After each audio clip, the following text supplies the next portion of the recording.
Welcome back to Harry's Tech Channel, everyone, and today we have some new leaks from Ice Universe, and so let's get onto it. Now, Ice Universe has recently posted on Twitter that he can 100% confirm that the S21 Ultra will be supporting the S Pen.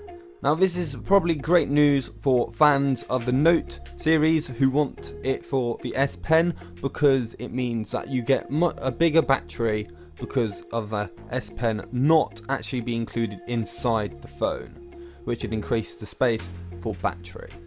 Anyway, on to the next tweet from Ice Universe, where he shows a picture of the S21 Plus, well, of what he thinks the S21 Plus will look like, and as you can see, it looks amazing. It has absolutely minuscule bezels, very even around the phone, and a tiny punch hole. Now this would be great for watching YouTube and movies.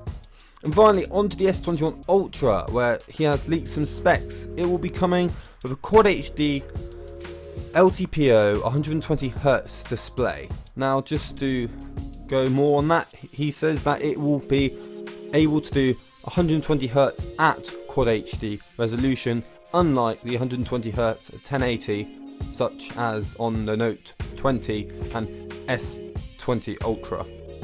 And finally, it will also support 45 watts of charging, 108 megapixel HM3 camera, and almost equal width bezels all around the phone. And the next picture he also tweeted was a screen protector. Here you can see the S21 and the S21 Plus, and the black sides around the screen protector are very small, and so is the punch hole. Now, if you did enjoy, please do leave a like and subscribe, and I'll be back tomorrow with another video on the Exynos 1080.